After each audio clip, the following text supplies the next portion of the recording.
Is basketball in Europe getting better, or is basketball in the United States getting worse? Or was this our last time winning gold? For all the true basketball fans out there, did we all notice the same thing when we was watching the Olympics? Was it me, or did it look like we struggled to capture gold? We had two back-to-back tough games in a row, one against Serbia and another one against France. Both of those games were played down to the wire, and I believe in both of those games we got saved. In the game against Serbia, I think that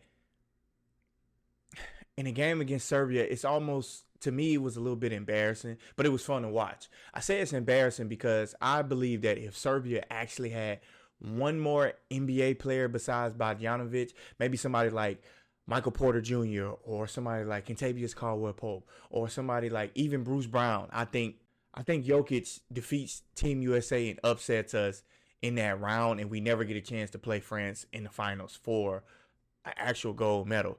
And to me, that's kind of concerning. I think it's concerning because of the fact that how do we have a team with quote unquote the best players in the world, and we can't beat a team that has 95% EuroLeague players on the team? Marco Gurridge is a good player, but he plays in the EuroLeague.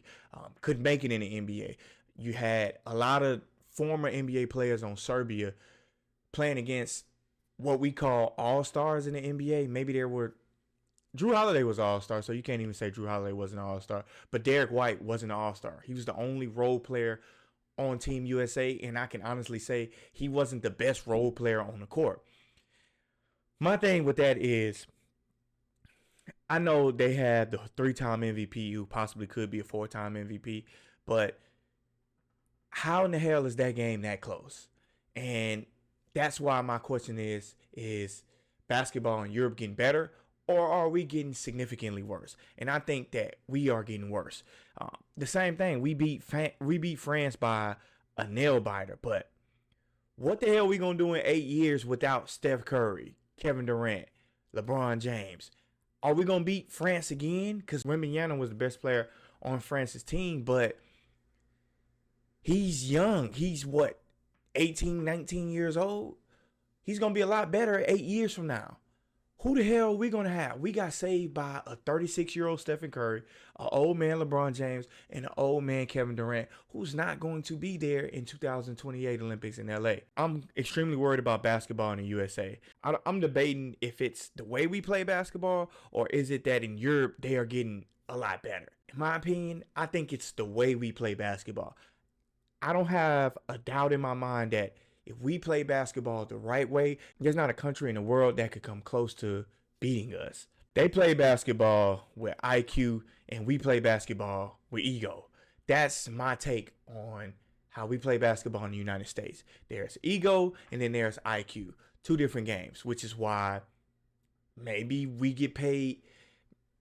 Also, could we be playing the game of basketball because we want to get paid, or could we be playing a game of basketball because we actually love it? I think over there in Europe, there's a deep love for it. I don't know if they're playing just because they're getting paid. I think they play with more passion. I think they play with more, definitely more IQ. And I think it's just because of the way the game is structured. In the NBA, they kind of want you to score in the hundreds or 120. And over there in Europe, the game is played more physical, which we struggle with. We struggle with a lot of physicality going into this game. I definitely agree with Dennis Schroeder's comments about the NBA being played for entertainment and the Euro being played with IQ. Watching a lot of EuroLeague games, I can definitely see that. In the EuroLeague, they don't give a damn if the score is 89 to 92. That's a great game for them. The atmosphere is still jam-packed. In the NBA, we chasing ticket sales, which is why we have certain things like these movement fouls. Like as soon as you touch somebody, you get a foul, or you have things like impeding the path of a foul.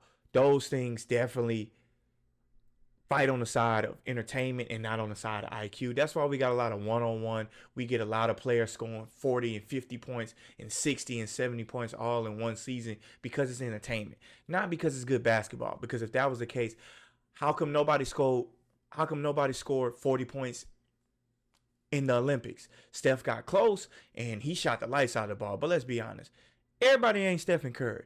Everybody can't do the same things that Stephen Curry do on a night in, night out basis. Even on our best game, Embiid played well, didn't score 30, didn't score 40. LeBron played well, didn't score 20, didn't score 30. That's because the game is a lot more physical. That's kind of what I want to talk about in today's film session. I'm going to break down the way the two use possessions from the Euro game to the NBA, which is the United States game, and why I believe these games in the Olympics were so close together. And I think it just comes down to valuing possessions and we playing off of ego. Okay, so let's look at this first clip. Okay, so notice how they have Rudy Gobert setting a screen right here on Jason Tatum. Now watch what happens, okay? So in a perfect world, Rudy Gobert is 7 feet tall. Jason Tatum should not be able to guard him. So what they do in Europe a lot of times is they exploit mixed matches in the post. That's one thing that they love to do. So they got Rudy Gobert in the post. If he's with the Minnesota Timberwolves, he's probably not going to get this ball. When they throw it to him in the post right here, you notice that Anthony Davis is right here peeking over. That's good. That's exactly what you want, because now you're playing from inside out, not outside in like we play in the United States. So they post up Rudy Gobert, and even though he's not very good in the post, Tatum is actually doing a good job. But look how much attention that garners. He actually has Wembanyama open right here, and watch this. Now he has a wide open cutter right here too. Now we can get to a floater just because we threw the ball in the post. That's the difference. Watch how we value our possession. Now you got Anthony Davis, who's the trailer. He got Rudy Gobert on him. Guys, I don't care how much people want to talk about Rudy Gobert. This is a defensive player of the year. I wouldn't keep trying him a lot of times in the game. So you got Anthony Davis right here. He goes into a fake handoff because Kevin Durant has Wembanyama on him. It's probably not going to be a good idea either. But what does he do? He take Rudy Gobert for a one-on-one and throw up a crazy shot. In the NBA, that's a foul. In the EuroLeague, that ain't nothing. Get your ass up and come play basketball. Now, that's what I'm talking about. For example, I just showed you how on the last possession, how when bigs get switches, in the EuroLeague, they throw the ball to the switches. But we obviously so talented, so now Anthony Edwards have Rudy Gobert on him. This is his teammate, and Anthony Edwards is definitely talented, but this is how we play basketball in the United States. We get a switch. Instead of throwing that ball to Anthony Davis, who have Evan Fournier on him, Anthony Edwards go down into a step back three. Good shot. He made it. I'm willing to play the percentages all game long if Rudy Gobert is going to be out there guarding Anthony Edwards and we get to pack the paint. Look at how France value this possession. They're going to set an Iverson screen for this guard over here. Now, you would think in the NBA, he's probably going to get busy. In the EuroLeague, probably not going to happen. So what they do, they set another Iverson screen to get Wembanyama the ball, the best player on the floor.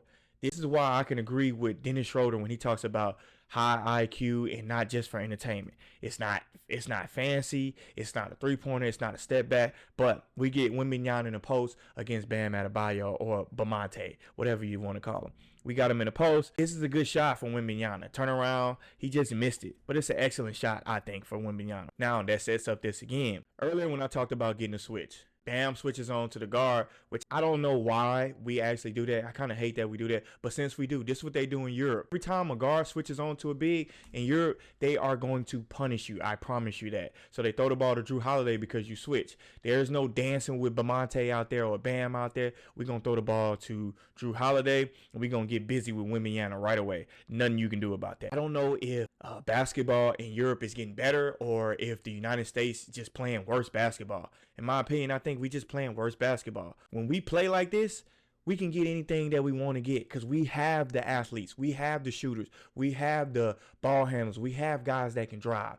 Watch how we use our IQ on this possession. When you start to have good basketball IQ, you can recognize his defense right away. This is a 3-2. It's just not played very well. But it's not played very well because you have this guy up top, Stephen Curry. Watch the pressure he puts on a 3-2 zone, okay? So they go into a 3-2. Steph gets the ball, but he swings the ball to Drew Holiday. The ball's in the middle, but Steph doesn't stand right there. He immediately goes into a cut, and this breaks their 3-2 zone because Steph Curry is Steph Curry, and he will kill you. This broke their rhythm. Now, Devin Booker get a wide open shot. I never understand why we just don't play the right way because I promise you, if we get a lot of swings, there's nothing nobody can do. Check this possession out. This is the tail sign of how we play basketball in the United States, all on one possession of what we do and what's supposed to happen. So Devin Booker gets the ball in the post. He goes to a one-on-one coverage, right? There's help right here. I don't think it affects his shot a lot, but it just wasn't a good shot. It just wasn't in rhythm. He's probably not going to be in rhythm playing with 4 other All-Stars. But Bam gets the rebound. Now watch Bam turn this poor possession into a great possession. Watch how he do this. There's nothing there. LeBron James get a cut, and then we go into a handoff with Steph. Steph notices there's a double team. Swing. Devin Booker notices that Lasort is closing out. Pump fake. Now we go into another closeout, swing, and guess what happens? You actually have two guys wide open. You have Kevin Durant wide open right here, and you have LeBron James wide open right here. But this is Steph Curry. This is a beautiful shot for him, and this is why he can that. That's why I keep saying I just don't understand, why do we play so much one-on-one when we have so many talented players, so many talented shooters? If the ball swing from side to side, it would be so much easier for us to get a rhythm. Watch this possession right here from France. So they got a pick and roll right here. He doesn't even try to attack the pick and roll. What he wants to do is play inside out. That's the best way I think you can play this on any level. You can play this in the NBA, you can play this in the WNBA, you can play this in Europe, you can play this in high school, don't matter. Play inside out, because watch what happens. So much pressure is forced to look at the rim when you playing inside out. Now what happens when LeBron turns his back? A cut, he not paying attention, and guess what we got? A wide open layup. We can do that every time down. You mean to tell me Joel Embiid couldn't do that? That doesn't make any sense. I don't understand why we shoot so many three-pointers with our centers. Here we go again. This is a possession I didn't understand either, and this is why I'm saying I don't think that Europe is getting better. I think that we just getting worse in playing basketball. So usually, like I said, in Europe, they want to get a big on a guard switch every time down. But guess what happens? In the U.S., we shoot these shots. I'm not saying Devin Booker can't make these shots, but I'm saying he can make them later on in the game when you throw that ball and you play inside out and not outside in, because Bam is an all-star. It's no way that Yabusele has any chance of guarding Bam. I promise you, he don't have a chance. Or Bam is going to garner so much attention, and that's going to leave guys like Steph Curry open. But instead, we get that. Now it's just a wasted possession, and now they're going the other way. Another thing I want to talk about is look how physical this is. In the NBA, this is a foul. That's a clear path foul. We going the other way or whatever. Devin Booker is all over his leg. That's a foul. But you ain't going to get them calls in Europe. The NBA needs to go back to playing just like that, because what we do is just not entertaining. This is far more entertaining. Obviously, he missed a shot, but even that's a foul. LeBron putting his elbow in this guy back and he flopping like that, he getting that call in the NBA, and that's staying there. But in the EuroLeague, you don't get that. Now, watch how we play the right way. Look at this. Check this out. Look at the best athletes in the world playing the right way. So you got LeBron James with the ball. Steph Curry immediately goes into a back cut. He don't sit and watch LeBron play one-on-one. Now watch happen. LeBron throws a pass. Steph could get a layup right here. But why? When I got Kevin Durant over here that can catch this ball off a catch and shoot and knock it down, why would we play one-on-one when we can do this every single time down? That's what I'm not understanding. And that's why I'm telling y'all, I mean, basketball in Europe is not getting better. We just playing basketball the wrong way in the United States. I promise you. They playing the right way. Let's go over the possession that got LeBron dunked on. Not only was it a crazy dunk, but the ball movement was part of the reason why LeBron got dunked on. So they start off with a screen with Lasort. Then they get like a little Spain action up here where they kind of replace Yabusele gets his ball and he goes into a handoff. This is what sets it up. So when he goes into this handoff, he fakes it, and that puts a lot of reaction, a lot of pressure on the rim. LeBron is late. He takes off, and that's an automatic and one dunk. Just them moving the ball a few times, this is how they was able to get that action. Just them putting so much pressure on the rim with ball movement and motion. He actually had a whole bunch of things. He just decided to put LeBron James in a casket. Hey, it happens. Happened to the best of them. You take a charge, that's what's going to happen to you. So before I show y'all how to attack this 3-2 zone that France ran just all of a sudden, look at how physical this screen is. In the NBA, that's definitely a foul. But watch how they do this. So Steph Curry notices it's a 3-2 zone. So he immediately swings the ball, and he does not stand. Watch how they manipulate this 3-2 zone and attack it from the top side. So Bam actually sets this play. Bam is the reason why this play actually happens. So Bam lifts up, which lifts up Wembanyama, and then Steph kind of fades off into the corner. Kevin Durant notices that right away, and you too late. That's Stephen Curry, brother. I know. Your wingspan ain't that long. When people talk about is Europeans getting better at basketball, I don't think that's the case. I'm not saying that they're not getting better. I'm not saying that there isn't a case where, like, you got guys like Luka Doncic and Jokic. Obviously, they're getting better. Obviously, you got guys, but I think they've always had once-in-a-lifetime players. Like, you had Hakeem Olajuwon, you had Dirk Nowitzki, you got guys like Steve Nash, you had Paige Stiat. You had greats, but I don't think that the Europeans are getting better. I think that the United States is just playing basketball the wrong way. When you watch how they play, they not doing nothing spectacular. They not crossing nobody up. They just playing basketball the right way. Then you watch how we play. We trying to cross people up and we missing shots. We turning the ball over. And that's all because we playing basketball the wrong way. So we need to start going back and modifying our game. One thing we need to modify is, can we stop playing?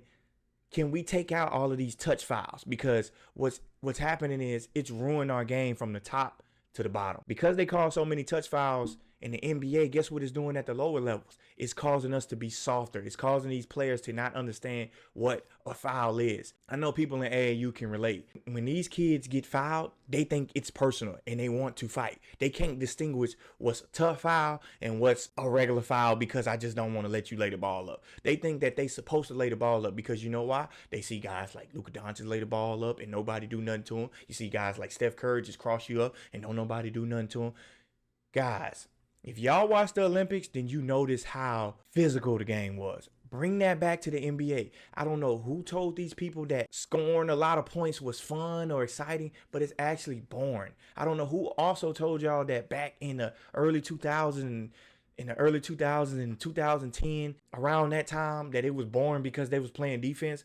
I don't ever remember nobody saying, oh man, this NBA game is boring, let me cut it off because y'all playing defense. Don't remember that. It's good basketball. Bring that back. The Olympics was fun. It wasn't because they were scoring 1,000 points. It was because they was playing physical basketball. They was playing the best basketball that they possibly could. Bring that back to the United States. I don't see no reason why we shouldn't change the rules in the NBA and allow more physicality. Because if you allow more physicality, you got more room for bigs. You got more room for guards. You got more room for role players if you bring back more physical play, because there's less one-on-one if there's more physical play. I can guarantee you that the viewers will enjoy that more than what we enjoy watching people score in the 150s